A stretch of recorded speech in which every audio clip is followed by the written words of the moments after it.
Sophie Garot pour la chaîne podcast de Family Ondes, première plateforme d'information sur les ondes artificielles pour les 0-15 ans.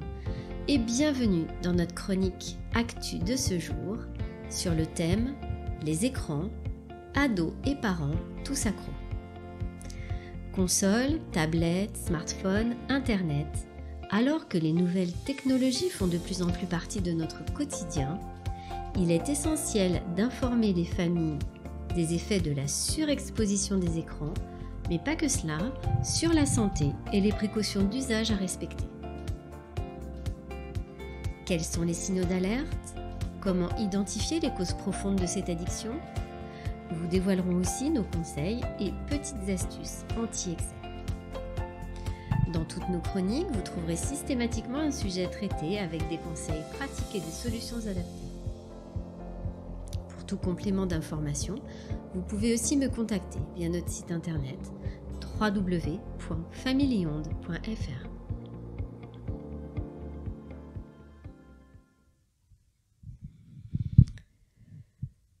Les parents sont accros aux écrans comme les ados et les plus jeunes.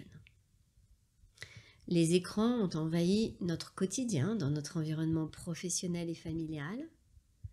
En avril 2019, l'Organisation mondiale de la santé, l'OMS, a émis une recommandation: bannir les écrans pour les enfants de moins de 2 ans et limiter à 1 heure par jour leur usage entre 2 et 5 ans. Dans cette chronique, je me suis posé différentes questions, comme par exemple, quels sont les principaux signaux d'alerte chez nos enfants? Selon le monitorage suisse des addictions en 2015, 49% des parents affirment que leur enfant reste toujours plus longtemps sur Internet qu'ils ne le souhaitent. 22% des parents trouvent que leur enfant devient anxieux ou irrité lorsqu'ils essaient de limiter son temps d'utilisation. Concernant le plan de l'émission des ondes haute fréquence émises par nos objets connectés, 4G, 5G, Wi-Fi, Bluetooth, les premiers signes sont cette sensation de chaleur. Alors au niveau de la tête, au niveau des mains ou d'autres parties du corps qui sont exposées à des tablettes, téléphones portables ou ordinateurs. On peut constater aussi des rougeurs sur les joues des enfants, la tête qui gratte, des maux de tête et de la fatigue. Sur le plan comportemental, votre enfant en veut toujours plus. Il est incapable de contrôler le temps passé devant un écran. Il est dans le déni et minimise l'utilisation des écrans lorsque vous lui faites remarquer. Voire, il peut devenir agressif s'il ne peut pas se connecter. Votre enfant ne manifeste pas d'intérêt particulier pour faire des activités, même celles qu'il pratiquait avant et qu'il aimait.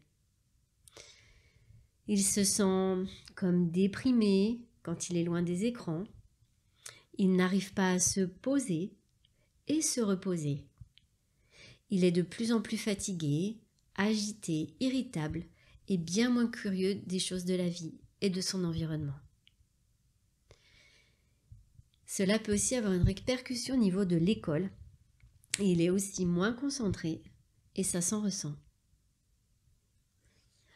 Votre enfant peut aussi se replier sur lui-même et préfère les échanges en ligne aux échanges physiques réels. Nous l'avons tous vécu, n'oublions pas, les jeunes aiment expérimenter de nouveaux modes relationnels. Cela fait partie intégrante à leur développement. Mais il me semble important de dire qu'il ne faut pas confondre un fort intérêt passager à une technologie ou à un objet tendance, puis passer à autre chose avec une addiction aux écrans quotidienne et un changement de comportement. Une autre question que je me suis posée était comment identifier en famille les causes profondes. Il y a l'adolescence, l'ennui, mauvaise estime de soi, le manque de confiance, la solitude, ce mal-être des jeunes, les difficultés relationnelles à la maison ou à l'école, cette absence de cadre, de sentiment d'échec, ce sont autant de facteurs qui peuvent amener votre enfant à trouver refuge et réconfort derrière les écrans. Ces problèmes émotionnels lui semblent plus faciles à surmonter en jouant, en surfant et en chattant. En tant que parent, parfois aussi addict aux écrans, il me semble qu'il ne faut pas entrer dans un cercle vertueux, bien au contraire. Ne jamais rompre la communication et l'échange entre enfants et parents. Encouragez votre enfant à s'ouvrir à vous avec patience, écoute, délicatesse, dans la bienveillance. N'oublions pas que la pratique excessive des écrans a un facteur aggravant d'anxiété et de dépression. Je me suis demandé aussi qu'est-ce que je pourrais vous proposer comme petites règles et astuces anti-excès par rapport à cette addiction en fait aux écrans. Bien, tout d'abord apprendre. En termes de prévention, concernant l'émission des ondes haute fréquence émises en Wi-Fi, Bluetooth, 4G ou 5G, eh bien, ne se connecter qu'en cas de besoin et privilégier le filaire en coupant les sources d'émission de vos objets connectés. La notion de ne pas interdire. Il serait vraiment contre-productif de tout interdire. Et l'effet serait contraire, votre enfant irait surfer ailleurs. La notion de dialoguer est à mon sens la clé pour lutter contre l'usage excessif des écrans. L'objectif est de réduire ces usages à une pratique raisonnable et raisonnée, progressivement, en équipe, en famille, dans la communication et la bonne humeur. Poser un cadre avec des plages horaires autorisées et déterminer un temps de connexion quotidien ou pendant les week-ends, adapté aux différentes périodes de l'année et s'y tenir. Il est possible aussi, par exemple, d'instaurer des zones sans écran dans la maison, comme à table, dans la chambre ou dans des lieux privilégiés où vous vous rencontrez pour échanger. Coupez le Wi-Fi de la box la nuit, comme tous les objets connectés, et les déposer dans un panier. Vous pouvez aussi, par exemple, plutôt que d'acheter une montre connectée, et que votre enfant se serve de sa montre connectée pour regarder l'heure en permanence, eh bien, lui acheter une montre mécanique ou digitale et dans sa chambre, mettre un réveil analogique. Ça fera très bien l'affaire. La notion de motiver votre enfant à faire des activités sportives ou culturelles pour limiter le temps d'écran est indispensable. Moins il sera devant un écran, plus il sera dans le monde réel.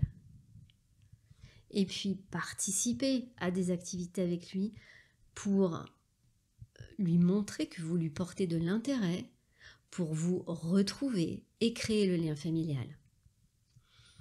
Il y a aussi cette notion que j'aime bien, c'est d'instaurer des petits rituels. Ils sont différents en fonction des familles, mais des petits rituels dont les enfants vont s'occuper pour les engager, pour les responsabiliser dans une action précise et qu'ils prennent conscience des choses, comme par exemple qu'ils déconnectent la box en Wi-Fi tous les soirs à partir de 21h par exemple, ou d'une heure déterminée par vous, de récupérer tous les objets connectés de la famille, les déconnecter de façon correcte et les mettre dans un endroit dédié qui a été décidé tous ensemble. Et puis, l'enfant a besoin de responsabilité, qu'on puisse lui faire confiance. Et responsabiliser votre enfant en montrant l'exemple, vous ne pouvez pas lui demander de faire ce que vous ne faites pas vous-même. Et l'enfant a besoin d'exemples de ses parents pour se construire. Et puis, si vous voyez que rien ne marche, c'est possible que son addiction aux écrans persiste et que vous êtes impuissant avec des problématiques émotionnelles qu'il n'arrive pas à surmonter. Bien dans ce cas, faites appel à un professionnel de santé, votre médecin traitant ou des professionnels spécialisés. La pratique excessive des écrans est souvent révélatrice d'un problème sous-jacent. Votre enfant a donc besoin d'aide et aussi de votre aide. Les enfants trouvent aussi plein de stratagèmes pour faire décrocher leur maman ou leur papa de leur portable, de leur tablette, de leur télévision ou de leurs jeux vidéo pour leur apporter attention et leur dire qu'ils existent et qu'ils sont bien présents à côté d'eux. Rien de mieux qu'un moment d'écoute, de partage et de bienveillance en famille avec ses enfants. Le manque de compétences médiatiques augmente le risque de ne pas pouvoir contrôler son utilisation des écrans. C'est une étude Blick de 2017. Si les parents sont dépassés par ces nouvelles technologies, il suffit tout simplement de s'y intéresser pour comprendre leurs règles et leur fonctionnement.